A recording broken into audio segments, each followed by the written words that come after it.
இப்போ நமக்கு 10:05 ஆச்சு. 11 மணி வரை நாம் சில விஷயங்களை சிந்திக்கலாம். நான் தொடர்ந்து பேசுறது அப்படின்னு இருக்காது. கேள்விகள் நான் கேட்பேன், உங்களுக்கும் கேள்வி கேட்க நேரம் தரலாம். ஒரு கலந்துரையாடல் மாதிரியே நாம் இந்த 1 மணி நேரத்தை செலவழிக்கலாம். சொல்லும் போதே சனாதனம் பற்றி சொல்லணும் அப்படின்னு சொன்னாங்க. சனாதனம் அப்படிங்கிற வார்த்தைக்கு பொருள் என்ன தெரியுமா? தெரிஞ்சா சொல்லலாம், தப்பு இருந்தாலும் பரவாயில்ல. சனாதனம்ங்கிற வார்த்தைக்கு பொருள் என்ன?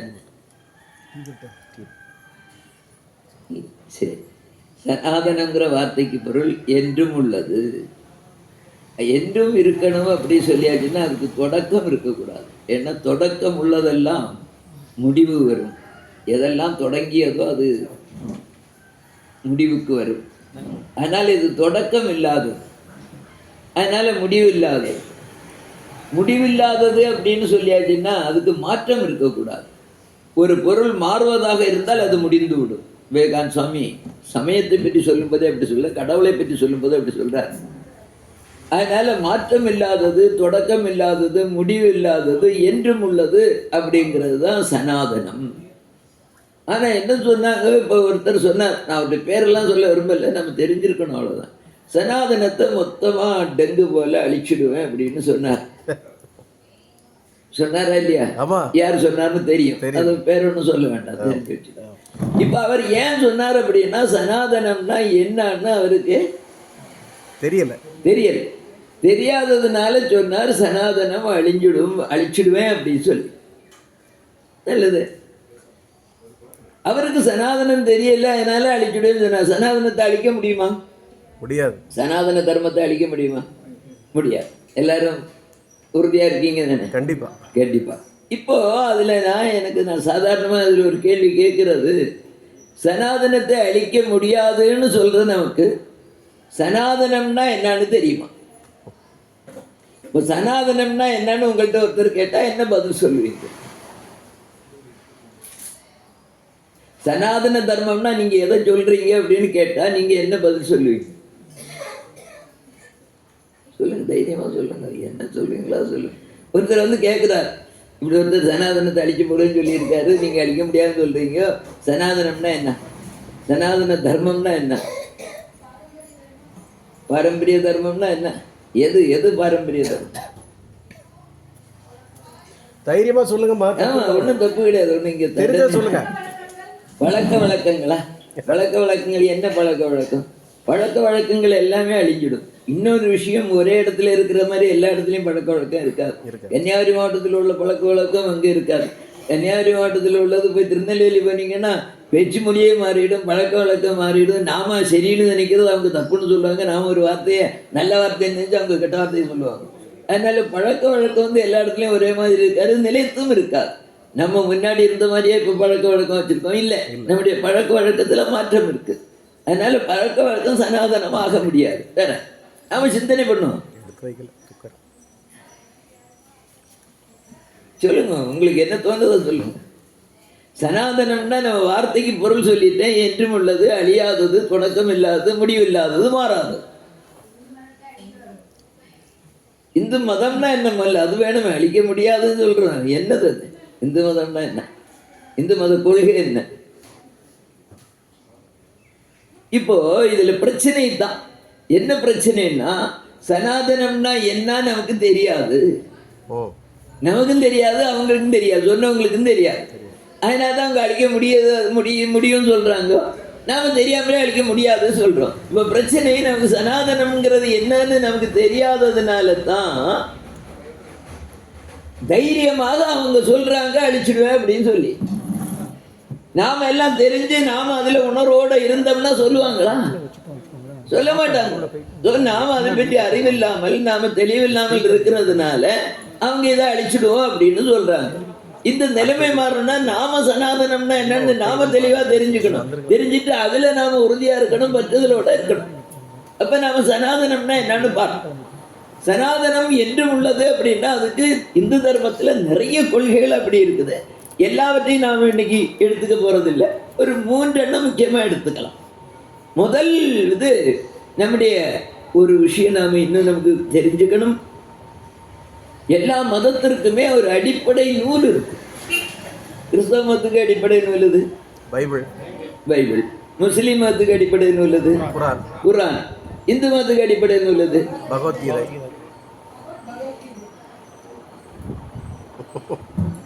தானே. அடிப்படை நூல் அது தானே. எல்லாரும் ஒத்துவாங்க. பகவத்கீதையை தொடவே கூடாதுன்னு சொல்லக்கூடிய இந்து இருக்காங்க. யார் இருக்காங்க? நாத்திகவாதிகள் இல்லை, ஆன்மீகவாதிகளே, பக்தர்களே. பகவத்கீதையை ஏற்றுக்கொள்ளாத பக்தர்கள் இருக்காங்க. செய்வர்கள் ஏற்றுக்கொள்ள மாட்டாங்க. ஆமா இல்லையா? அப்போ எது நமக்கு அடிப்படை? கிறிஸ்தவ மதத்துக்கு அடிப்படை நூல் எதுங்கிறதுல நமக்கு பிரச்சனை இல்லை, முஸ்லீம் மதத்துக்கு அடிப்படை நூல் பிரச்சனை இல்லை. ஆனா நம்ம மதத்துக்கு அடிப்படை நூல் எதுன்னே நமக்கு தெரியாது. இதுதான் பிரச்சனை. இங்க பிரச்சனை தான். இந்து மதத்தினுடைய அடிப்படை நூல், சனாதன தர்மத்தினுடைய அடிப்படை நூல் எது அப்படிங்கிறது நமக்கு தெளிவில்லை. விவேகானந்த சுவாமி சொல்றார், சுருதிக்கு மாறாக ஸ்மிருதியில் ஏதாவது சொல்லப்பட்டால் அது தள்ளுபடி அப்படின்னு சொல்றார். சுருதிக்கு மாறாக ஸ்மிருதியில் ஏதாவது சொல்லப்பட்டிருந்தால் அது தள்ளுபடிங்க. சுருதின்னா என்ன?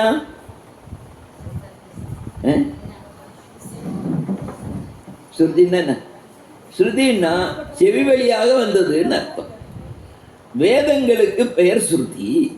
ஏன்னா அது செவி வழியாக வந்தது. நம்முடைய ரிஷிகள் பல ஆயிரக்கணக்கான ஆண்டுகளுக்கு முன்னையே இறைவனோடு இரண்டரை கலந்து இறைவனோடு ஒன்றி இருந்து சில உண்மைகளை கண்டுபிடித்து சொன்னார்கள். யாருக்கு சொன்னார்கள்? அவர்களுடைய சீடர்களுக்கு சொன்னார்கள். அந்த சீடர்கள் அவர்களுடைய சீடர்களுக்கு சொன்னார்கள். இப்படி அனைத்தும் செவி வழியாகவே வந்ததால் அதுக்கு சுருதி அப்படின்னு பேர். எழுதா கிளவி அப்படின்னு தமிழில் சொல்லுவாங்க. ஸோ அப்படியே வந்தது. 5000 ஆண்டுகளுக்கு முன்னாடி வியாச பகவான் அதை ஒருமுகப்படுத்தி அதை 4ஆக பிரித்து 4 வேதங்களாக நமக்கு தொகுத்து தந்தார். அதுக்கு பிறகுதான் அதுக்கு ஒரு நூல் வடிவம் கிடைச்சது. அதுவரை குரு சிஷியனுக்கு சொல்வார், இந்த உண்மை இருக்குப்பா அப்படின்னு. சிஷியன் சொல்லுவான். வேதத்திலேயே சில மந்திரங்கள் வருது, எங்களுடைய குருமார்கள் அவர்களுடைய குருமார்கள் இவ்வாறு சொன்னதாக எங்களிடம் சொன்னார்கள் அப்படின்ட்டு. அப்படி இருக்கு. அதனால அந்த மாதிரியான செவி வழியாக வந்த உண்மைகள் வேதங்கள். வேதம் எத்தனை? 4. ரிகு, யஜுர், சாமம், அதர்வணம். இந்த 4 வேதங்கள். இந்த 4 வேதங்கள் தான் சனாதன தர்மத்தினுடைய அடிப்படை நூல்கள். இந்த வேதத்தை தழுவிதான் மற்றதெல்லாம் வந்தது. வேதத்தை தழுவி அடுத்து என்ன நூல் வந்ததுன்னா இதிகாசங்கள் வந்தது. இதிகாசத்திலேருந்து புராணம் வந்தது. ஆனால் அந்த வேதங்கள்லேயே 2 பாகம் இருக்குது. என்னெல்லாம் இருக்குன்னா கர்மகாண்டம்னு ஒன்று, ஞானகாண்டம்னு ஒன்று. ஞானகாண்டம்ங்கிறது உபனிஷத பகுதி. அந்த உபனிஷதங்கள் நமக்கு பரம்பொருளை பற்றிய உண்மையை நமக்கு சொல்கிறது. ஜீவனை பற்றிய உண்மையை நமக்கு சொல்கிறது. ஜீவன்னா என்ன, பரம்பொருள்னா என்ன, ஜீவன்னா என்ன, பரம்பொருள்னா என்ன அப்படின்னு சொல்லி வேதங்கள் நமக்கு சொல்லி தருகிறது. நீ யார் அப்படிங்கிறத வேதம் நமக்கு சொல்லி தருகிறது. நாம யாருன்னு நமக்கு தெரியுமா தெரியாதா? தெரியுமா தெரியாதா? தெரியும் தானே. நீ யாருன்னு கேட்டால் என்ன சொல்லிவிடுவோம்? பேர் சொல்லுவோம், ஊர் சொல்லுவோம், அம்மா பேர் சொல்லுவோம், அப்பா பேர் சொல்லுவோம், மதம் சொல்லுவோம், ஜாதி சொல்லுவோம், வெயிட்டு சொல்லுவோம், ஹைட்டு சொல்லுவோம், இல்லையா? இது எல்லாமே சொல்லுவோம். ஸோ அப்போ நாம் யாருங்கிறது நமக்கு தெரியும். இப்போது இதுலேயும் கூட நாம் கொஞ்சம் கூட இன்னும் தெளிவு வரணும்னா கொஞ்சம் கூட உள்ள போய் செஞ்சுப்போம். அதாவது நான் ஒரு 2-3 கேள்வி கேட்குறேன். நீங்கள் உண்டு அல்லது இல்லை சொல்லணும், சரியா அல்லது தப்பு சொல்லணும், அவ்வளோதான். வேற ஒன்றும் இதாக கிடையாது. எஸ்ஆர் நோ தான், இல்லையா? அப்போது நமக்கு எல்லாருக்கும் உடம்பு இருக்கு, உண்டா இல்லையா? இருக்கு, உண்மைதான், ஒத்துக்கிறீங்க. நமக்கு எல்லாருக்கும் உயிர் இருக்கு, இருக்கு இருக்கா? இருக்கு, இங்கதான் இருக்கு. வீட்டில் ஒன்று வச்சுட்டாங்க, இங்கதான் இருக்கு. உடம்பு இருக்கு, உயிர் இருக்கு. என்னைக்காவது ஒரு நாளைக்கு என்ன ஆகும்? மரணம் சம்பவிக்கும், இல்லையா? ஒரு நாள் மரணம் சம்பவிக்கும். இந்த 3 விஷயங்களையும் ஒத்துக்கிறீங்களா? ஒத்துக்கிறோம்.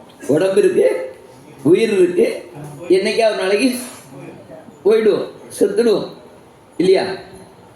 இறப்போம் தானே? இல்லை, இறக்கவே மாட்டோம், இறப்போம். சரி, ரைட். இப்போ நான் இனி அடுத்த ஒரு கேள்வி கேட்குறேன். இது கொஞ்சம் ஆலோசிச்சு சொல்லணும். முதல்ல எஸ்ஆர் நோ தான் சொன்னேன், இனி அப்படி இல்லை. எக்ஸா ஒய்யா சொல்லணும். இப்போ நானுங்கிறது உடம்பா உயிரா? இதுல பல முரண்பட்ட கருத்துக்களை பலர் சொல்றாங்க சுவாமி. இல்ல பலர் சொல்லி இருக்குது. சனாதனம் என்ன சொல்லுதுங்கிறதா நமக்கு கேள்வி. யாரு எதை சொன்னாலும் சனாதனம் தான் நமக்கு அடிப்படை. வேதம் என்ன சொல்லுகிறது தான் அடிப்படை. எங்களுக்கு வேதம் சரியா தெரியாதனால பகவான் ரமணர் சொல்றாரு உடம்பு இல்ல, அது உயிர் தான், ஆன்மாதாங்கிறாரு. சரி, அது ஒண்ணுதான் தெரியும் நமக்கு. உடம்பு இல்லை உயிர் தான் சொல்றாரு இல்லையா? சரி, பகவான் ரமணர் சொல்றாரு. அவர் பெரிய ஞானி, அவர் போய் சொல்ல வாய்ப்பு இல்லையே. அவர் தெரியாதுன்னு சொல்லி இருக்கு. அப்போ நானுங்கிறது உடம்பா உயிரா? ஆன்மாதான், உயிர் தான். உயிர் தான் ஒத்துக்கிறீங்களா? சரி, இப்ப இதே இதுக்கு அடுத்த கேள்வி கேட்கிறேன். உயிர் சாகுமா?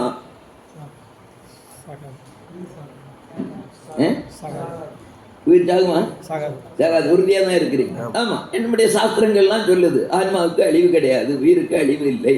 ஒரு பழைய சட்டையை கலத்திட்டு புதிய சட்டை போடுற மாதிரி ஒரு உடம்பை விட்டு அடுத்த உடம்புக்கு போகும். அதனால இதை ஆளால் நைனன் சிந்தந்தி சஸ்திராணி நைனந்தகதி பாவனை சைனங்களை தேண்டியவன் அசோஷியது மாறுத வெட்ட முடியாது, எரிக்க முடியாது, நினைக்க முடியாது, உலர்த்த முடியாது அப்படின்னு தான் சொல்லியிருக்கு. ஸோ உயிர் சாகுமா? சாகாது. நானுங்கிறது உடம்பா உயிரா? உயிர். உயிர் சாகுமா? அப்ப நாம சாவமா? சாக மாட்டோம். நாம சாவமா? சாக மாட்டோம். சாக மாட்டோம். உடல் சாகும். நாம சாவமா சாக மாட்டோம். சாவமா?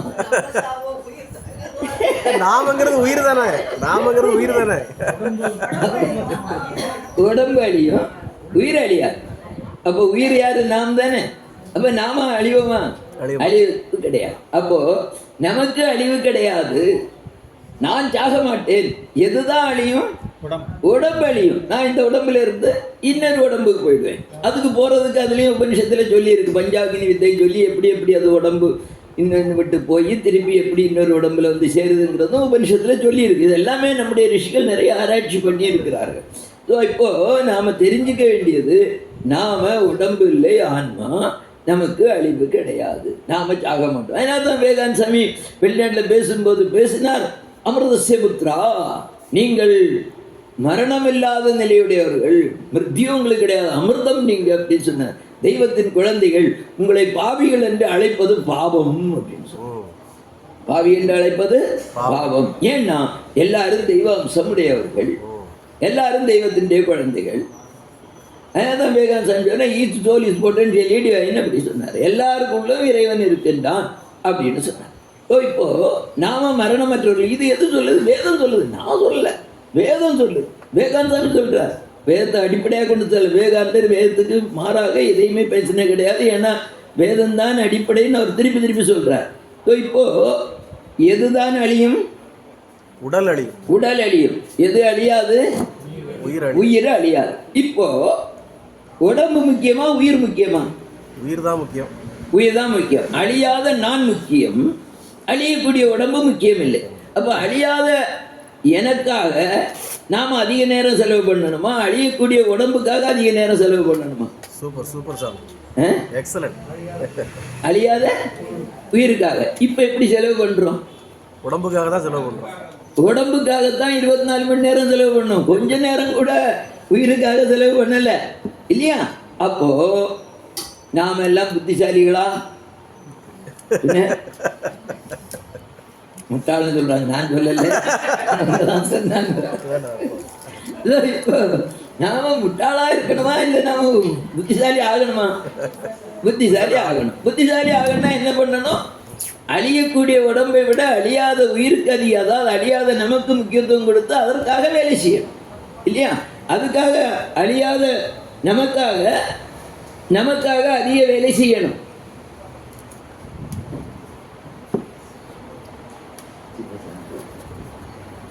அழியாத நமக்காக அதிக வேலை செய்யணும். ஆனா செய்யறோமா? இல்ல. இன்னைக்கு வரை செய்யலாட்டாலும் நாளையில இருந்தா செய்ய முயற்சி பண்ணோம். உடனடியாக முடியாது. ஏன்னா நான் உடம்பு இல்லை, நான் ஆத்மாங்கிறது நாம இப்போ சொல்லிட்டோம், புரிஞ்ச மாதிரி இருக்கு. இந்த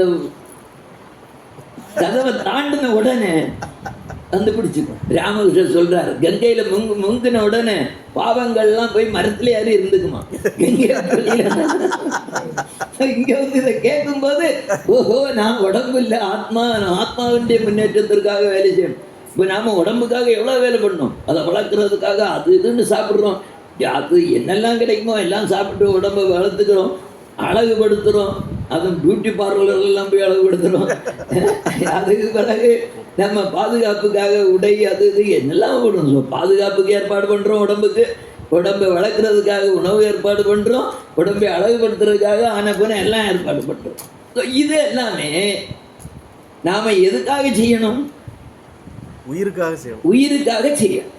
ஸோ இப்போ உயிருக்காக நாம் செய்யணும்னு சொல்லிட்டோம். உடம்புக்கு பியூட்டி பார்லர் இருக்கு, உயிருக்கு பியூட்டி பார்லர் இருக்கா? இல்லை, இருக்கு. இதே மாதிரி சந்நிதிகள் பியூட்டி பார்லர். Correct correct. உயிரை அழகுபடுத்துவது இதே மாதிரியான சந்நிதிகள், இதே மாதிரி சத்சங்கம். இதுதான் நம்மை உயிரை அழகுபடுத்தும். இதுக்கு அதிக முக்கியத்துவம் கொடுக்கணும். ஆனா நாம எப்படி முக்கியத்துவம் கொடுப்போம்? வேற ஒரு வேலையும் இல்லாட்டா, பாலிகாட்சி வீடு, திருமண வீடு, அலுவலகம் ஒன்றும் இல்லாட்டா சரி பரவாயில்ல, இன்னைக்கு சீரியலும் பெருசா இல்லை, இங்க வந்து அவர் கூப்பிட்டுருக்காரு, இங்க வந்து காலையில வந்துட்டு சரி காலையில டிஃபன் மத்தியானம் சாப்பாடுலாம் சாப்பிட்டு கொஞ்சம் அப்படியே தேங்க கட்டிட்டு போயிடும். சாமி நேர்ல பார்த்த மாதிரி சொல்லிட்டீங்க. பொதுவா உள்ள சொல்றேன், எல்லா இந்துக்களும் இப்படிதான் இருக்காங்க, அதனால பொதுவான விஷயத்த சொன்னேன். நேர்ல பார்க்கல, நான் இன்னைக்கு தான் இங்க வந்து இல்லையா. வேற ஒரு வேலையும் இல்லை. சரி யோகிராம் சரத்குமாரை போய் பார்த்துட்டு வந்துடும் இல்லையா. அப்போ நாம உடம்புக்கு தான் முக்கியத்துவம் கொடுக்கிறோம், உயிருக்கு அதிக முக்கியத்துவம் கொடுக்கவில்லை. இந்த நிலை மாற வேண்டும். இது மாறினால்தான் நாம வளர்ச்சி அடைய முடியும், நம்மை அழகுபடுத்திக் கொள்ள முடியும், நாம சம்பாதிக்க முடியும். இப்ப நாம சம்பாதிக்கிறதெல்லாம் ஏதாவது கொண்டு போக முடியுமா? யாராவது கொண்டு போறீங்களா? யாராவது கொண்டு போய் பார்த்துருக்கீங்களா? இல்லை யாரோ கொண்டு போலதா இருந்தாலும் நீங்க விட்டுடுவீங்களா? அது பண்ண மாட்டோம் இல்லையா. அப்போ இது வந்து நமக்கு நாம சரியான சிந்தனை ஓட்டத்துல இல்லைங்கிறதான் பிரச்சனை. நமக்கு சிந்தனை ஓட்டத்தை பற்றி நமக்கு தெரியலைங்கிறது ஒரு பிரச்சனை. நாம கொண்டு போக முடியாததெல்லாம் நிறைய சம்பாதிச்சு வைக்கிறோம், ஆனா கொண்டு போக வேண்டியது சம்பாதிக்கல. பணம் சம்பாதிக்கிறோம், பட்டம் பதவி சம்பாதிக்கிறோம், பெரிய வீடு, காரு, நகைகள், உடைகள் எல்லாம் விதவிதமா சம்பாதிச்சு வைக்கிறோம். ஒன்னாவது கொண்டு போறாங்களா? ரொம்ப நெருங்கின சொந்தக்காரங்க, அவங்களையாவது கூட்டிட்டு போவீங்களோ? கூட்டிட்டு போறதுக்கு முயற்சி பண்றாங்க, நடக்க மாட்டேங்குது. இப்போ நாம இது கொஞ்சம் நமக்கு இது ஒரு சிரிக்கிறதுக்குரிய விஷயமாக இதெல்லாம் தெரியுது. ஆனா இது சிந்திக்க வேண்டிய விஷயம். மாஷு மாதிரி சொல்றாலும் இதை நாம சிந்திக்க வேண்டிய விஷயம். நமக்காக நாம என்ன சம்பாதிச்சிருக்கோம், நாம நம்மை அழகுபடுத்தி இருக்கிறோமா, நம்மை வளர்த்து இருக்கிறோமா, நமக்கு பாதுகாப்புக்கு ஏற்பாடு செய்திருக்கிறோமா அப்படின்னு சம்பாதிக்கிறது இதே மாதிரி உள்ள விஷயங்கள்லாம் நமக்காக செய்திருக்கிறோமா அப்படிங்கிறத நாம சிந்தனை பண்ணணும். இப்போ நாம ஒன்று சொல்லலாம், மற்ற உடம்புக்காக பண்ணதுக்கெல்லாம் நமக்கு ஏற்பாடு இருக்குது, பள்ளிக்கூடங்கள் இருக்குது, அதுக்கான இதுகள் இருக்குது, எல்லாம் இருக்குது, அதை இது பண்ணிடலாம். இதுக்கு எங்கே ஏற்பாடு அப்படின்னு சொன்னால் இதுக்கு நமக்கு வழிகாட்டுவது தான் நம்முடைய சாஸ்திரங்கள். அந்த சாஸ்திரங்களுக்கெல்லாம் அடிப்படை வேதங்கள்.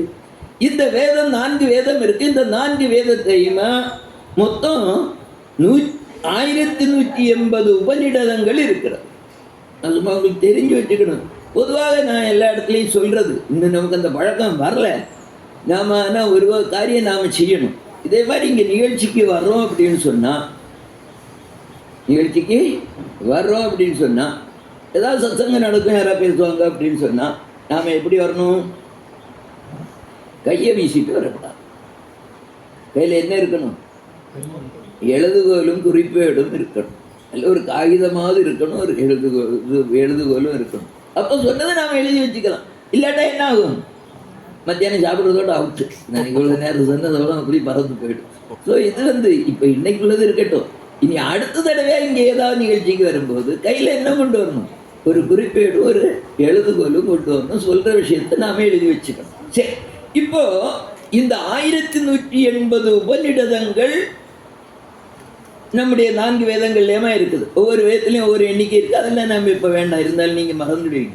ஸோ இந்த ஒவ்வொரு, அதாவது ஷாக்கைன்னு பேர், ஒவ்வொரு வேதத்துலேயும் இத்தனை ஷாக்கைன்னு உங்களுக்கு இப்படி அத்தியாயம்னு வச்சுருங்க, சாப்டர்ஸ்.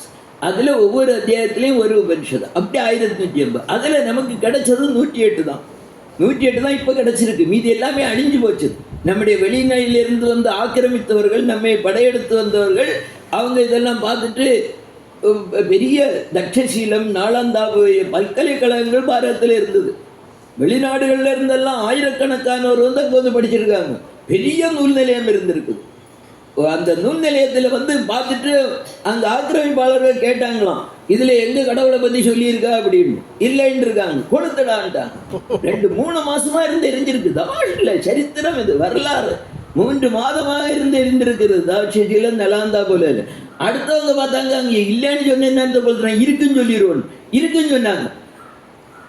எங்கள் நூலை தவிர மீதி இதில் எங்கள் கடவுளை பற்றி சொல்லப்படாது, இதையும் கொடுத்துடாங்க. இருக்குனாலும் கொடுத்து, இல்லைன்னாலும் கொடுத்துட்டான். அப்படி நம்முடைய நூல்கள் எல்லாமே அழிஞ்சு போச்சுது. கிடைச்சது 108 உபனிஷதம்.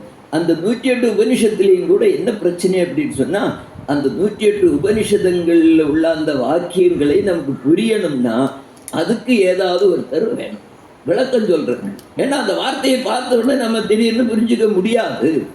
அதை நாம் தெளிவுபடுத்துறதுக்கு ஒரு ஆச்சாரியர் வரணும். அப்போ ஆச்சாரியர்கள் எழுதுனே விளக்கம் சொன்ன விஷயங்களை மட்டும்தான் நாம் புரிந்து கொள்ள முடிகிறது. இப்போது நம்முடைய இதில் ஒவ்வொரு வேதத்துக்கும் மகா வாக்கியம் அப்படின்னு சொல்லி இருக்கு. என்ன இருக்கு? மகா வாக்கியம் சொல்லி. ஒவ்வொரு வேதத்துக்கும் ஒரு மகா வாக்கியம். மகா வாக்கியம்னா பொதுவாக என்ன அப்படின்னா, ஜீவாத்மாவும் பரமாத்மாவும் ஒன்று அப்படின்னு எதெல்லாம் சொல்லுதோ அதெல்லாம் மகா வாக்கியம். அந்த மகா வாக்கியம் ஒவ்வொரு வேதத்துலையும் நிறைய இருக்கு. ஆனால் கூட நம்முடைய ரிஷிகள் ஒவ்வொரு வேதத்துக்கும் ஒரு மகா வாக்கியம் சொல்லியிருக்காங்க. என்ன அப்படின்னு சொன்னால், ரிக்வேதத்துக்கு பிரஜானம் பிரம்மா, உணர்வே பிரம்மம் அல்ல அறிவே பிரம்மம். யஜுர்வேதத்துக்கு அகம் பிரம்மாஸ்மி, நானே பிரம்மம். சாமவேதத்துக்கு தத்துவமசி. இங்கே சபரிமலைக்கு போனவங்க பார்த்துருப்பீங்க, அங்கே தத்துவமசின்னு எழுதி போட்டிருக்கு. அது என்ன எழுதி போட்டிருக்குன்னு நாம் அதை பற்றி கண்டுக்கவில்லை, அதை பற்றி சிந்தனை பண்ணுறதும் இல்லை. நீ அது ஆகிறாய். அதர்வண வேதத்துக்கு அயமாத்மா பிரம்மா. இப்படி 4 வேதத்திற்கும் 4 மகா வாக்கியம் அங்கே எழுதி போட்டிருக்குது. இதெல்லாம் எதில் உள்ளது? உபநிடதங்களில் உள்ளது. இப்போ தத்துவமசின்னு எழுதி போட்டிருக்கு. அது நீ ஆகிறாய் சொல்லி. எது அதுன்னா? எது? இட்லியா? சம்ஸ்கிருதம். அதுன்னா எதுன்னு தெரியணும் இல்லையா? அது நீ ஆகிற. தத்துன்னா அது சம்ஸ்கிருதத்தில் தத்துவம் அசின்னா, தத்துன்னா அது, தொம்முன்னா நீ, அசின்னா ஆகிற. நீ அது நீ அப்படின்னு சொல்லியிருக்கு. ஸோ அது எதுன்னு தெரியணும். அப்போ அதுக்கு யாரும் தெரிஞ்சவங்க சொன்னாதான், அந்த விளக்கம் சொன்னாதான் நமக்கு புரியும். அல்ல நமக்கு புரியாது. நமக்கு அது நீ ஆகுறன்னா நம்ம ஒவ்வொருத்தரும் ஒவ்வொரு மாதிரியாக நாம் சிந்தனை பண்ண முடியும், சிந்தனை பண்ணுவோம். ஒரு விஷயம் தெரியாதான்னு அசுரர்களும் தேவர்களும் அவங்களுக்கு பிரம்மத்தை பற்றி தெரிஞ்சுக்கணும்னு சொல்லி அவங்க தலைவர்களை பிரம்மாட்ட அனுப்புகிறாங்க. பிரம்மம்னா என்னன்னு தெரிஞ்சுட்டு வாருங்கன்னு பிரம்மாட்ட அனுப்புகிறாங்க. இவங்க போனாங்க. பிரம்மாட்ட போனோன்னு அவர் சொன்னார், நீ தானே பிரம்மம் அப்படின்னார். உடனே 2 பேரும் தேவேந்திரனும் அசுர தலைவனும் புரிஞ்சிட்டுன்னு சொல்லிட்டு போகிறாங்க. போயிட்டு கொஞ்சம் தூரம் போனோடனே தேவேந்திரன் பார்க்குறான், நான் தான் பிரம்மன்னா, இந்த உடம்பு மாற்றத்துக்கு உட்பட்டது, இதில் மாற்றங்கள் இருக்குது, சந்தோஷம் இருக்குது, துக்கம் இருக்குது, இதெல்லாம் இருக்குது, இது எப்படி பிரம்மமாக முடியும்? பிரம்மம்னா அதை பற்றி சொல்லியிருக்கிறது ரொம்ப உயர்வாக இல்லையா சொல்லியிருக்கு அப்படின்னு சொல்லிட்டு அவன் திருப்பியும் பிரம்மாட்ட போகிறான். சரியா இருக்காதே, இது நான் தானே இந்த உடம்பா பிரம்மம் அப்படின்னு சொல்லி கேட்குறான். திருப்பி அவர் கொஞ்ச நாள் இருந்து தபஸ் பண்ண சொல்லி திருப்பி சொல்லி கொஞ்சம் வருஷத்தில் அவனுக்கு புரிஞ்சுது. ஆனால் அசுர தலைவன் என்னன்னா, நேரே போய் அவங்க ஆளுகளை எல்லாம் கூப்பிட்டு பிரம்மாட்ட போய் கேட்டேன், பிரம்மம் எதுன்னு. அவர் என்ன தான் பிரம்மம்னு சொல்லிட்டாரு, அதனால எல்லாரும் நீங்கள் எல்லாரும் என்ன வணங்கணும் அப்படின்னா. ஸோ புரிகிறது வித்தியாசமாக புரிய முடியும். ஒவ்வொரு விஷயத்தையும் ஒரு விஷயத்தை நாம் எப்படி புரிஞ்சுக்கிறோங்கிறது ரொம்ப முக்கியம். ஒவ்வொன்றையும் நாம் ஒவ்வொரு விதமாகத்தான் புரிந்து கொள்வோம். இப்போ இன்னொரு விஷயம் சொன்னால் அவங்களுக்கு இது ஞாபகம் வரும். மகாபாரதத்தில் ஒரு காட்சி. மகாபாரதம் கொஞ்சம் தெரிஞ்சிருப்பீங்க தானே? ஸோ வனவாசத்தில் இருக்காங்க பாண்டவர்கள், திரௌபதியுமா வனவாசத்தில் இருக்காங்க. ஸோ 12 வருஷம் வனவாசம். இப்போ இங்கே துரியோதனன்கிட்ட துர்வாச முனிவரும் அவருடைய 1000 சீடர்களும் வராங்க. 1000 சீடர்கள். இந்த சம்பவம் தெரியும் தானே? நான் இதை விளக்கமா சொல்லணுமா? வேண்டாம், இந்த சம்பவம் தெரியும் தானே? சொல்லுங்க சார், சொல்லுங்க. தெரியுமா தெரியாதா? சொல்லுங்க சாமி, எல்லாரும் தெரிஞ்சுக்கிட்ட சொல்லுங்க. அதாவது இல்லை அதனால அதுல டைம் போகும், அதுதான் சொல்லுங்க. இப்போ இந்த துர்வாசனும் அவருடைய சீடர்களும் 1000 சீடர்களும் துரியோதனாட்ட வருவாங்க. அவங்களுக்கு நிறைய துரியோதனாதிகளுக்கு அவங்க அந்த துரியோதனாதிகள் இவங்களுக்கு நிறைய உபசாரம் பண்ணி நல்ல உணவெல்லாம் ஏற்பாடு பண்ணி இது பண்ணிட்டாங்க. ரொம்ப சந்தோஷம், நன்றி அப்படின்னு சொல்றாங்க. இப்போ இந்த துரியோதனை என்ன சொல்றான்னா, ஒரு விஷயம், நீங்க எங்களுக்கு நன்றி சொல்றது கேட்டு எனக்காக ஒரு காரியம் பண்ணும், எங்களுக்கு கிடைச்ச மாதிரி புண்ணியம் அவங்களுக்கும் கிடைக்கணும். யாருக்கு கிடைக்கணும்? பாண்டவர்களுக்கு கிடைக்கணும். இந்த பாண்டவர்கள்லாம் வனவாசத்தில் இருக்காங்க, இந்த திரௌபதி கூட இருக்காங்க. திரௌபதிக்கு ஒரு அக்ஷய பாத்திரம் இருக்கு, அதுல இருந்து எவ்வளவு சாப்பாடு எடுத்தாலும் வந்துட்டே இருக்கும். ஆனா திரௌபதி அக்ஷய பாத்திரத்தில் சாப்பிட்டுட்டு அதை கழுகி வச்சுட்டாங்கன்னா அதுக்கு பிறகு என்ன வராது? சாப்பாடு வராது, அடுத்த நாள் தான் வரும். அதனால நீங்க என்ன பண்ணணும், திரௌபதி பாத்திரத்தை கழுவின பிறகு போகணும் தோணும். எதனால எப்படி சொன்னாங்க? நல்ல எண்ணம். துர்வாசர் ரொம்ப கோபக்காரர். அதனால அவரு போய் சாப்பாடு கொடுக்கலன்னா அவர் என்ன பண்ணுவாரு? சாபம் போடுவாரு. பாண்டவர்கள் அங்கேயே அடிச்சு போட்டு நாட்டுக்கு வந்து நம்மகிட்ட பங்கு கேட்கப்படாதுன்னு ஒரு ஏற்பாடு. இப்ப துர்வாசர் அதே மாதிரி போறார். சரின்னு முதல்ல சொல்லிட்டாரு, வாக்கு கொடுத்ததுனால போறார். திரௌபதி பாத்திரத்தை கழுவி வச்ச பிறகு போறாரு. போய் சொல்றாரு, நாங்க இப்படி வந்திருக்கோம் 1000 சீடர்கள், எங்களுக்கு இன்னைக்கு பிட்சை நீங்க தான் கொடுக்கணும் அப்படின்னு சொல்றாரு. சரி நீங்க போய் குளிச்சுட்டு வாருங்க அப்படின்னு தர்மம் சொல்றாரு. ஏன்னா ஒரு ரிஷி வந்து பிட்சை கேட்டு கொடுக்க மாட்டேன்னு சொல்லியாச்சுன்னா பாவம், மற்றபடி அவர் கோபக்காரர் வேறன்னு சொல்லி இப்படி சொல்லிட்டார். இவங்க குளிக்க போனாங்க. பாண்டவர்கள்லாம் இருந்து ஆலோசிக்கிறாங்க, என்ன பண்ணலாம், இப்போ ஒரு இக்கட்டான நிலவில் வந்துட்டோம். அவர் குளிச்சுட்டு வந்தாருன்னா என்ன கொடுக்கணும்? சாப்பாடு கொடுக்கணும். பட் ஒன்றும் இல்லையே, இனி அக்ஷய பாத்திரத்துலேருந்து வராது. உடனே என்ன வேலைன்னு பார்த்தாங்க. அப்போ திரௌபதிகிட்ட கேட்டாங்க என்ன பண்ணலான்னு. சொன்னாங்க, நமக்கு ஒரே ஆள் இருக்காரு, ஆபத் பாந்தவன், நம்ம ஆபத்தில் இருந்து காப்பாற்றக்கூடிய ஒரு கிருஷ்ணன் இருக்கான், கிருஷ்ணனை கூப்பிடுவோன்னு. அப்போ எல்லாரும் சேர்ந்து கிருஷ்ணனை கூப்பிட்டாங்க. இந்த மனுஷனும் வந்துட்டார். கூப்பிட்ட உடனே வரார். அப்போ கூப்பிட தூரத்துலாம் பகவான் இருக்கார். நம்ம கூப்பிடலைங்கிறது தான் பிரச்சனை. அவர் வந்துட்டார், கூப்பிட தூரத்துல இருந்தானே வந்துட்டார். இந்த மனுஷன் வரும்போதே என்ன பண்றாரு, திரௌபதி பசிக்குது ஏதாவது போடு அப்படின்னு சொல்லிட்டு வர. திரௌபதி சொல்லி இப்போ அதுதான் எங்களுக்கே பிரச்சனை. அக்ஷய பாத்திரத்துலேருந்து எதுவும் வராது. துர்வாசனம் அவருக்கு 1000 சீடர்களுக்கு சாப்பாடு போடணும். அதுக்கு என்ன வழின்னா ஒன்றை கூப்பிட்டேன், நீ வேற பசிக்கணும் வர, இங்கே உனக்கு தரக்கு என்ன இருக்கு, இங்கே தான் ஒன்றும் இல்லையே. அப்போ கிருஷ்ணன் சொல்றாரு, இல்லை நீ அக்ஷய பாத்திரத்தை நல்லா பாரு, அதில் ஏதாவது இருக்கும், ஏதாவது இருந்தால் ஒன்று எடுத்துட்டு வேண்டாம். அதில் ஏதோ ஒரு உணவு பருக்கை இருந்திருக்கு. ஒன்று திரௌபதி இது தான் இருக்குது அப்படின்னு கொண்டு கொடுத்தாங்க. கொடுத்த உடனே என்னாச்சு அப்படின்னு சொன்னால், அவர் ஆஹான்னு சொல்லி பசியாக இருக்குது, இது அமிர்தம் சொல்லி சாப்பிட்டாரு. சாப்பிட்டு வயிறு ஃபுல்லாகிடுச்சு, நிரம்பி போச்சு அப்படின்னு சொல்லி அவர் சொல்கிறார். இனி கொஞ்சம் கூட சாப்பிட முடியாது. இப்படி இவர் சொன்ன அதே நேரத்தில் குளிச்சுட்டு இருந்த துர்வாசருக்கும் 1000 சீடர்களுக்கும் வயிறு ஃபுல்லாகிடுச்சு. ஃபுல்லாகிடுச்சு, நின்று சாப்பிட முடியாது. அப்போ பார்த்தாங்க, இனி அங்கே போயாச்சுன்னா அவங்க சாப்பிட சொல்லியாச்சுன்னா சாப்பிட மாட்டேன்னு போனால் அது நல்லா இருக்காது, இப்படியே நடையை கட்டிடுவோன்னு அவங்க நடையை கட்டிட்டாங்க, போயிட்டாங்க. இப்போ யார் காப்பாற்றப்பட்டார்கள்? பாண்டவர்கள் காப்பாற்றப்பட்டார். இந்த கதையை சொல்லிட்டு ஒரு ஆசிரியர் அவங்க மாணவர்கள்ட்ட கேட்குறாரு, இந்த கதையில இருந்து உங்களுக்கு என்ன தெரியுது கேட்குறேன். என்ன தெரியுது அந்த கதையில இருந்து? என்ன தெரியுது? இதனால தான் பாத்திரத்தை ஒழுங்காக கழுவக்கூடாது. என்ன ஸ்ரீபிரியா? இல்லை, கதையில இருந்து உங்களுக்கு என்ன தெரியுது? இறைவன் சத்தமா சொல்லுங்க. சத்தமா சொல்லு. ஆமா, பகவானே நாம அழைத்தோம்னா அவர் ரொம்ப முன்ன வருவார். நமக்கு வரக்கூடிய துன்பங்கள்கிட்ட அவர்கிட்ட சொன்னோம்னா ஒரு துன்பத்தை மாற்றுவார் இல்லையா? இதெல்லாம் தெரியுது. ஒரு மாணவன் மட்டும் சொன்னா, ஐயா சொன்ன மாதிரி சொன்னா, திரௌபதிக்கு பாத்திரம் கழுவ தெரியாதுன்னு தெரியுது. இப்போ நிறைய வீடுகள்ல திரௌபதி தான் இருக்காங்க. அப்போ புரிந்து கொள்வது வித்தியாசமா இருக்கும். அதனால தான் ஆச்சாரியர்கள் எதை சொன்னார்களோ அதைத்தான் நாம எடுத்துக்கணும். இப்போ இந்த நம்முடைய இந்து மதத்தில் ஆச்சாரியர்கள் அப்படின்னா பிரஸ்தானத்திரயம்னு இருக்கு. 3 முக்கியமான நூல்கள் இருக்குது. இந்த 3க்கும் யார் உரை எழுதினார்களோ அவர்கள்லாம் ஆச்சாரியர்கள். பிரஸ்தானத்திரயம் அப்படின்னு சொல்லி நமக்கு அடிப்படை வேதம் தான். ஆனால் 3 முக்கியமான நூல்கள் அப்படின்னு சொல்லி குறிச்சிருக்காங்க. இதெல்லாம் அப்படி சொல்லியாச்சுன்னா உபநிடதங்கள், பகவத்கீதை, பிரம்மசூத்திரம், இந்த 3 முக்கியமான நூல்கள் இந்து மதத்தில். இந்த மூன்றுக்கும் யார் உரை எழுதியிருக்கிறார்களோ அவர்கள்லாம் ஆச்சாரியர்கள். இந்த மூன்றுக்கும் உரை எழுதின அத்வைதபரமாக ஆதிசங்கரர் எழுதின, அதனால ஆதிசங்கராச்சாரியார் அப்படின்னு பேர். அடுத்த ராமானுஜாச்சாரியார், அவர் விசிஷ்டாத்வைத முறையில் எழுதினார். அடுத்த மத்வாச்சாரியார், அவர் துவைத முறையில் எழுதினார். இது போக இன்னும் பலர், நிம்பார்கர், பாஸ்கராச்சாரியார், ஸ்ரீதராச்சாரியார், இப்படி நிறைய பேர் எழுதியிருக்காங்க. ஸோ இவங்கள் எல்லாருமே இந்த உபநிடதங்கள், பிரம்மசூத்திரம், பகவத்கீதை, இந்த மூன்றுக்கும் உரை எழுதினவர்கள். அவங்க எழுதின உரையை படித்தால் தான் நமக்கு அதனுடைய விளக்கம் தெரியும், அல்லாட்டா நமக்கு புரிஞ்சுக்க முடியாது. அதனால இந்த விளக்கத்துக்கு ரொம்ப முக்கியம் உண்டு. அப்படி இந்த 108 உபனிஷத்துல 10 உபநிடதங்களுக்கு மட்டும்தான் எல்லா ஆச்சாரியர்களும் விளக்கம் எழுதியிருக்கிறார்கள். அதனால இந்த 10 உபநிடதங்கள் தான் இன்றைக்கு நிலவில் இருக்கு, வழக்கத்தில் இருக்குது, படிக்கிறாங்க, அதனுடைய கருத்துக்களை தெரிந்து கொள்கிறார்கள். இப்போ இது இந்த 10 உபநிடதங்களையும் சில முக்கியமான கருத்துக்கள், அழியாத உண்மைகளை சொல்லப்பட்டிருக்கிறது. அதை பற்றி விவேகானந்த சுவாமி வெளிநாட்டில் பேசுகிறார்.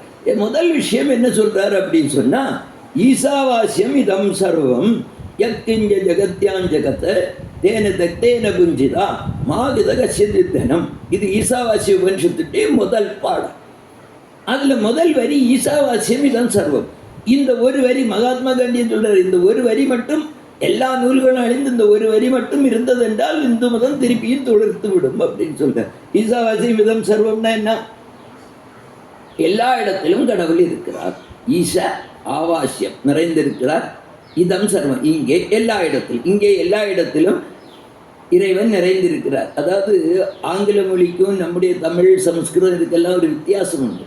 ஆங்கில மொழியில் ஒரு வார்த்தையை எடுத்து இடத்தை மாற்றினோன்னா அதனுடைய பொருள் வித்தியாசம் வரும். ஆனால் தமிழ்லையோ அல்லது சமஸ்கிருதத்திலேயோ அப்படி வித்தியாசம் வராது. இது நம்முடைய மொழிகளுடைய சிறப்பு. அது இப்போ ராமா கில்டு ராவணா அப்படின்னா அர்த்தம் என்ன?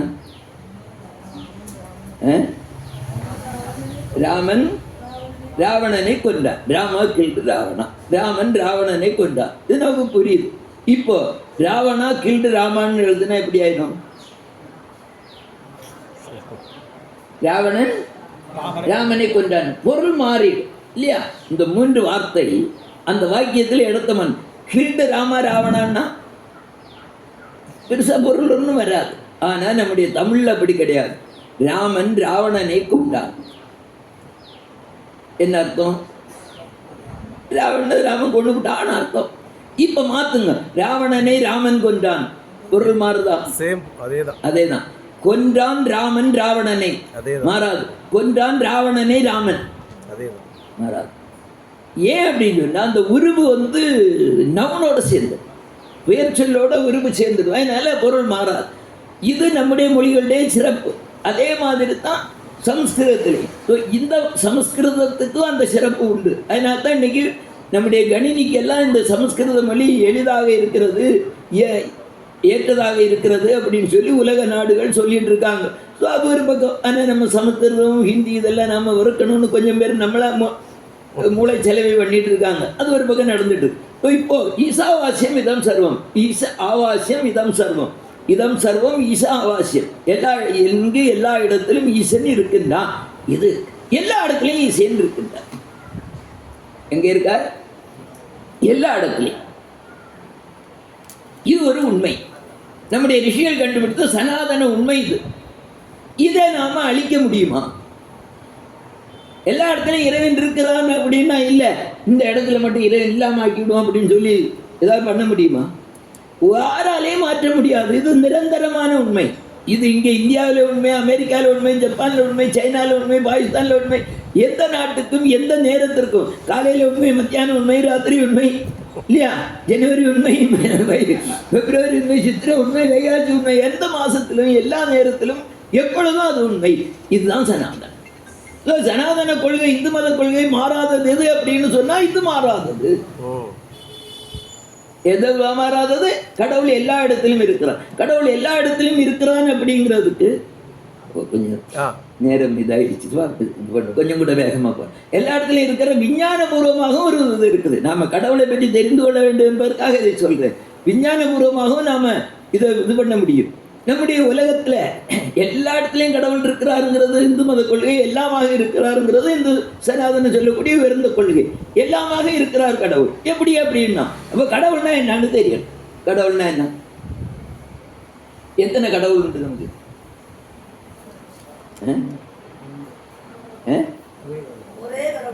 ஒரே கடவுள் தானே. அப்ப ராமர் கடவுள் தானே. இப்ப ஹரி சிவனும் ஒண்ணு தானா? ராமன சிவனும் ஒண்ணுதான். அப்படியே எல்லாரும் உறுதியா தான் இருக்கீங்களா? சரி, சிவனும் விநாயகரும் ஒண்ணு தானா?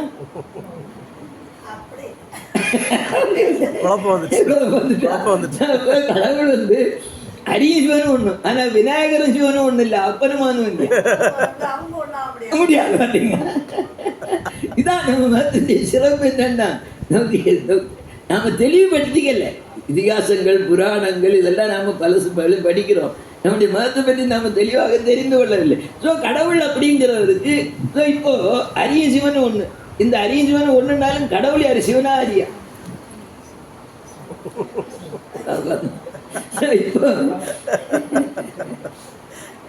இப்போ கடவுளுக்கு வடிவம் என்ன? கடவுளுடைய வடிவம் என்ன? இப்போ நான் சொல்லிடுறேன், டைம் ஆயிடுச்சுனால. அதாவது கடவுள் வடிவம் அப்படின்னு சொல்லும்போது எல்லா இடத்துலையும் நிறைந்திருக்கிறார் அப்படின்னு சொல்லும்போது அவருக்கு வடிவம் இருக்க முடியுமா? நான் எனக்கு ஒரு வடிவம் இருக்குன்னு நான் இதுக்கு இந்த பக்கம் இல்லை, இதுக்கு இந்த பக்கம் இல்லை, அதனால தான் வடிவம் இருக்கு. வடிவம் இல்லை என்ன அர்த்தம்? எல்லா இடத்துலையும் இருக்காருன்னா வடிவம் இருக்க முடியாது. இந்து மதம் அதுதான் சொல்லுது, சனாதனம் அதுதான் சொல்லுது. வடிவமே கிடையாதுப்பா ஒரு இடத்துலையும். பகவானுக்கு வடிவம் கிடையாது. எல்லா மதங்களும் இதை சொல்கின்றது, மாற்று மதங்களும் இதை ஒத்துக்கிறாங்க. ஆனா நம்ம மதத்துல ஒரு விசேஷம், அடுத்த சனாதன உண்மை அதை விளக்குகிறது. என்னன்னா, ஏகன் சத்து பிராபகதாவதந்தி. ரிக்வேதம் சொல்கிறது, ஒன்று பரம்பொருள், பண்டிதர்கள் பல பெயரிட்டு அழைக்கிறார்கள். இது சனாதனத்தின்டே அடியாத இன்னொரு கொள்கை. அதுக்கு அர்த்தம் என்னன்னா, பரம்பொருள் ஒண்ணுதான், எல்லா இடத்துலையும் நிறைந்திருக்கிற சக்தி அது. நான் அது விஞ்ஞானபூர்வமாக இருக்குன்னா கொஞ்சம் வேகமா சொல்றேன், புரிஞ்சுக்க முடிஞ்சவங்க புரிஞ்சுங்க. இந்த உலகத்துல ஒரு பொருள் அப்படின்னா அது எதுல இருந்து அது எப்படி தொடங்குது? அதனுடைய மூலக்கூறு அது அணு. அணுவில் என்னெல்லாம் இருக்கு? எலக்ட்ரான், புரோட்டான், நியூட்ரான் இருக்கு. எலக்ட்ரான், புரோட்டான், நியூட்ரான்ங்கிறது மேட்டர் இல்லை, உருவம் கிடையாது, ஒரு சக்தி. இந்த உலகத்துல இந்த அணு இல்லாத ஏதாவது இருக்கா? இது செல்லா இருக்கட்டும், இந்த உடம்பா இருக்கட்டும், துணியா இருக்கட்டும், மைக்கா இருக்கட்டும், கப்பா இருக்கட்டும், தண்ணீரா இருக்காது, எல்லாத்தையும் எதனுடையது தான்? அதனுடைய தொடக்கம் எங்கதான்? அணுதான். அப்ப உருவம் இல்லாதது உருவம் உள்ளதாக தெரிகிறது. நம்ம அணுக்கள் எல்லாம் சேர்ந்துதான் இந்த வடிவத்தை உருவாக்கி இருக்கிறது. இங்க புரிய முடிஞ்சவங்க கொஞ்சம் சிந்தனை பண்ணி பார்த்து புரிஞ்சுக்கலாம். உருவம் இல்லாத அணுக்கள், அந்த சக்தி பல விகிதாச்சாரத்தில் சேரும் போது இந்த காட்சிகள் எல்லாம் நமக்கு கிடைக்குது. அதனால தான் ஆதிசங்கரர் சொன்னார், பிரம்ம சத்தியம் ஜெகத் மித்யா, ஜெகத் வெறும் தோற்றம், பிரம்மம் தான் எல்லாம் அப்படின்னு சொன்னார்.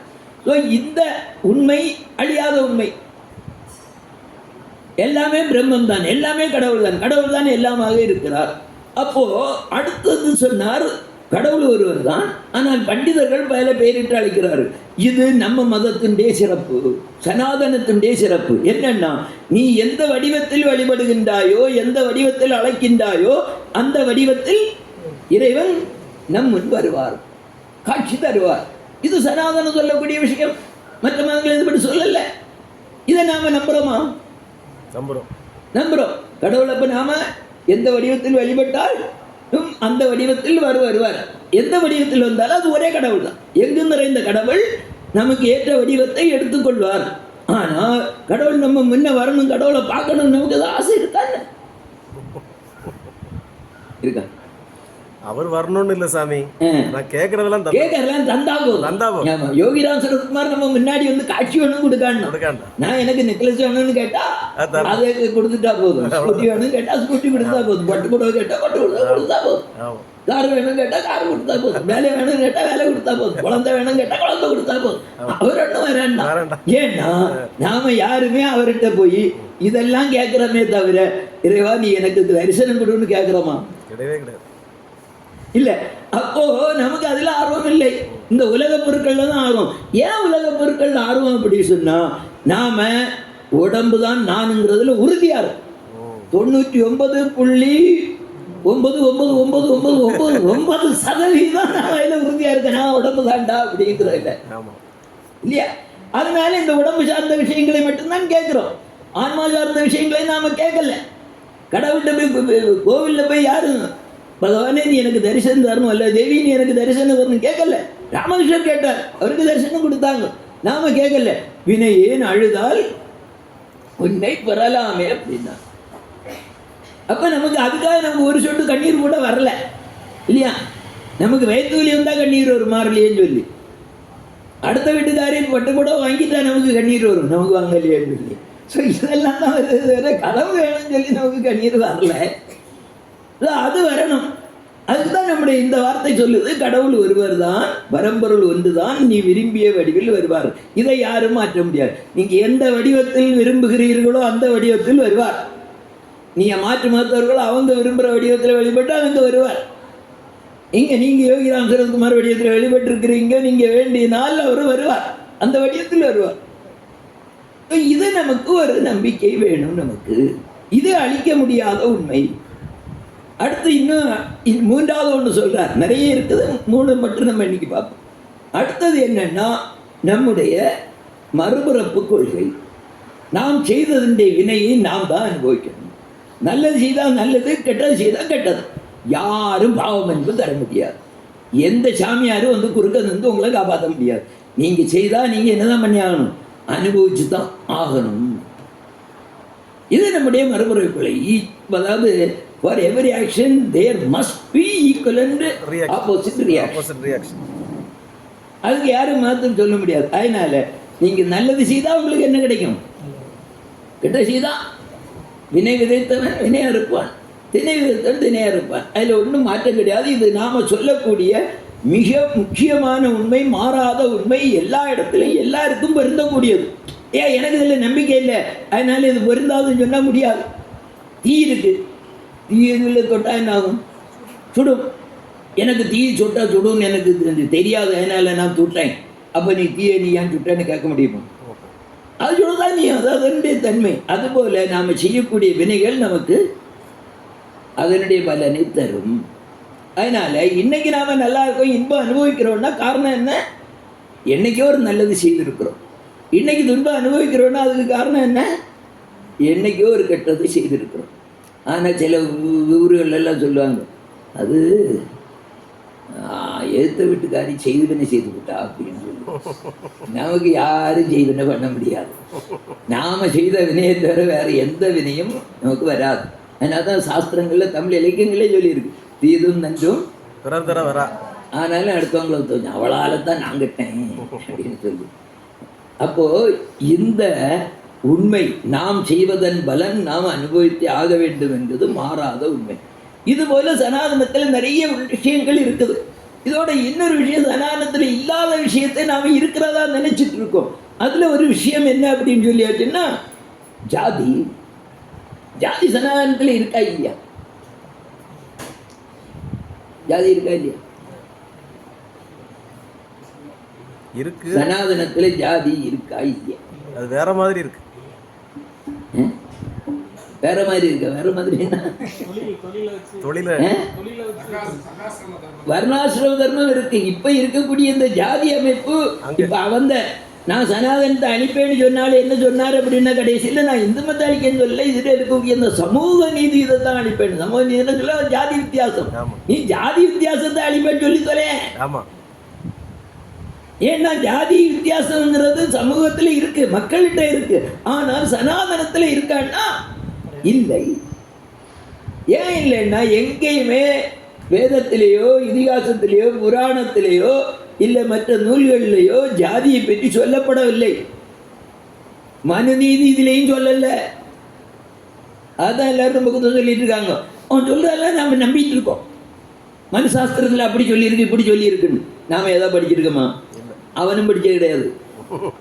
ஏதாவது சொல்லணும்னு சொல்றான், அதை நம்பிட்டு இருக்கோம். அதனால ஜாதி வேறுபாடுங்கிறது அல்ல ஜாதி ஏற்றத்தாழ்வுங்கிறது இந்து மதத்துல கிடையாது. அடுத்து தீண்டாமை இருக்கா இல்லையா? ஜாதி இல்லை சாஸ்திரத்தில். தீண்டாமை இருக்கா? தீண்டாமையும் கிடையாது. ஏன் கிடையாதுன்னா என்ன சொல்லுது?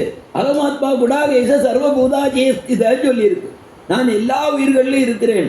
கடவுள் எல்லா உயிர்களிலும் இருக்கானா நான் அவனை போய் தொட மாட்டேன்னு சொல்லுவேன். நான் சனாதனம் வந்து தீண்டாமையை சொல்லவில்லை, ஜாதியை சொல்லவில்லை. அதே மாதிரி இன்னொன்னு சொல்றாங்க சில மத தலைவர்கள் நம்முடைய கன்னியாகுமரி மாவட்டத்திலே பேசுறாங்க, யாரும் நான் சொல்ல விரும்பல. என்ன சொல்றாங்கன்னா, ஜாதி வித்தியாசம் இருக்கு, அதனால்தான் மற்ற மதம் வந்தது, அதனால நம்ம மதத்தில் அதை மாற்றணும் இது பண்ண, அதனால நான் இந்துவே இல்லைன்னு சொல்லக்கூடியவங்களாம் இருக்காங்க. ஜாதி வித்தியாசம் தீண்டாமை, அது சதி உடன்கட்டை ஏறுதல், அது இந்த மதத்தில் இருக்காங்க இல்லை கிடையாது. நம்ம மாவட்டத்தில் யாரும் ஏறி இருக்காங்களா? கேரளாவில் யாரும் ஏறி இருக்காங்க? எங்கேயோ யாரும் ஏறி இருக்காங்க, ராஜஸ்தான்ல. காரணம், மாற்று மதத்தவர்கள் அவங்க கணவன்மார்களை கொண்டு விட்டு பெண்களை தூக்கி கொண்டு போனதுனால இப்படி நாம போய் கற்பழக்க கூடாதுன்னு தீயில விழுந்து செத்துருக்காங்க. சித்தூர் கோட்டையில் தீக்குளித்தந்தன் மாதரின் ஆவிகளும் அப்படின்னு சொல்லி பாட்டு இருக்குது. ஸோ பல்லாயிரக்கணக்கான பேர் குளிச்சிருக்காங்க. ராஜஸ்தான்ல போய் அங்கதான் நம்முடைய சாஸ்திரங்கள்ல எதுலேயுமே உடன்கட்டை ஏறுறதாக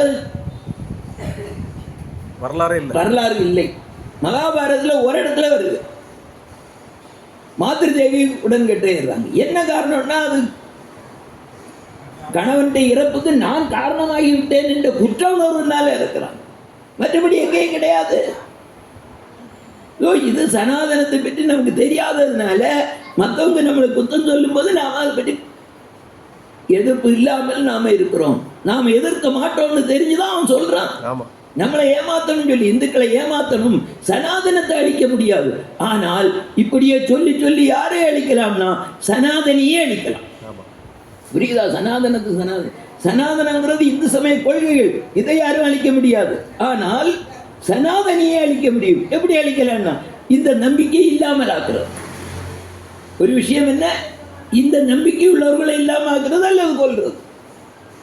எத்தனை இந்துக்களை படுகொலை, லட்சக்கணக்கான கோடிக்கணக்கான இந்துக்களை கொலை பண்ணியிருக்காங்க. கோடிக்கணக்கான பேரை இந்து கொள்கையிலிருந்து நம்பிக்கையிலிருந்து மாற்றி இருக்காங்க இல்லையா? அப்போ சனாதனியே அழிச்சிடலாம். 3000 வருஷத்துக்கு முன்னாடி உலகம் முழுக்க இந்துக்கள் தான், சனாதனி தான் இருந்தாங்க. இன்னைக்கு 12.5% தான் இருக்கும். பாரதத்தில் இந்த ஆக்கிரமிப்பாளர்கள் வரும் முன்னாடி முழுக்க முழுக்க சனாதனி தான் இருந்தான். இன்னைக்கு எத்தனை சதவீதம் இருக்கும்? 80% தான் இருக்கும். இதுக்கு என்ன பண்ண போறோம்? இதுக்கு மாற்றம் இப்படியே போயிட்டு இருந்தா என்ன ஆகும்? சனாதனத்தை நம்பக்கூடிய, சனாதனத்தை தெரிந்து கொள்ளக்கூடியவர்கள் இல்லை அப்படின்னு ஆயிடும். சனாதனத்தை பற்றி தெரிஞ்சுக்குமான்னு ஒன்று தெரியுமா அப்படின்னா, உங்களுடைய இந்து மதத்தினுடைய முக்கியமான கொள்கை என்ன? அதெல்லாம் விடுங்க. இங்க ஒரு பிள்ளையார் வச்சிருக்கீங்க இல்லையா? பிள்ளையார் இருக்காரு தானே? இருக்காரா இல்லையா? ஒரு எத்தனை கை இருக்கு? 5 கை. நீ தான் பார்த்து என்ன? 5 கை. 5 கை இருக்கு. கையில் என்னெல்லாம் வச்சிருக்காரு? லட்டு என்ன வச்சிருக்காங்க?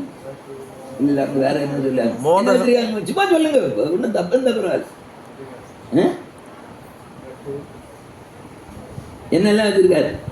நான் இதை பற்றி எனக்கு கவலை இல்லை, லட்டு மட்டும் சொன்னாரு, அதுல நமக்கு கவலை உண்டு.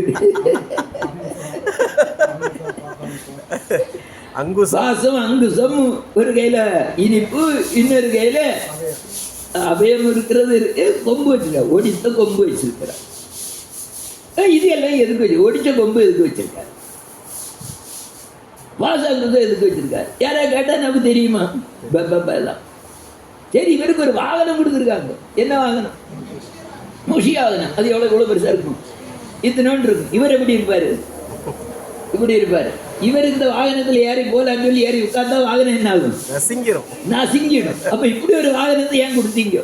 உங்க மதத்துல புத்திசாலி இருந்தா கொடுத்துருக்க கூடாது இல்லையா? பெரிய வாகனம் மேலே கொடுத்துருக்கோம். ஒரு கணபதிக்கு ஒரு யானை வாகனம் கொடுத்தா சரி, யானை தாங்கும் சொல்லணும். இது மூஷி வாகனம் இத்தனோன்று. இப்படி யாராவது கேட்டா என்ன பதில் சொல்லி? ஒன்றும் சொல்ல தெரியாது. கோவிலை சுற்றி வருவோம் இல்லையா? கோவிலுக்கு போய் சுற்றி வருவீங்க தானே. வலது பக்கம் சுற்றுறோம். ஏன் வலது பக்கம் சுற்றுறோம்? தெரியாது. பூமி வலது பக்கமா சுற்றுது. கோவிலில் தீபாரணம் காண்பிக்கிறாங்க தானே. தீபாரணம் காணிச்ச உடனே நம்ம முன்ன கொண்டு வந்தா என்ன பண்ணுவீங்க?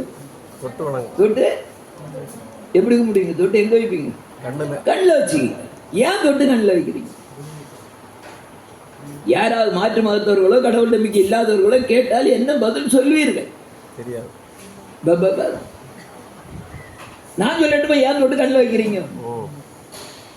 முன்ன நிக்கிறவங்க ஒரு தொட்டு கண்ணில் வச்சா நல்லா இருந்தது. அதேதான் நானும் அவங்க எல்லாரும் சுவாமிகள் எல்லாருமா சேர்ந்து முன்ன நின்றுட்டு தொட்டு வயிற்றுல வச்சோம்னா நீங்களாம் என்ன பண்ணுவீங்க? வயிற்றுல வைப்போம். அப்போ இந்த குரங்கு ஆடு இது செய்யறது அப்படியே செய்யணும். ஆனா நம்ம மனிதர்கள் எதுக்காக செய்யறோம்னு தெரியணும்.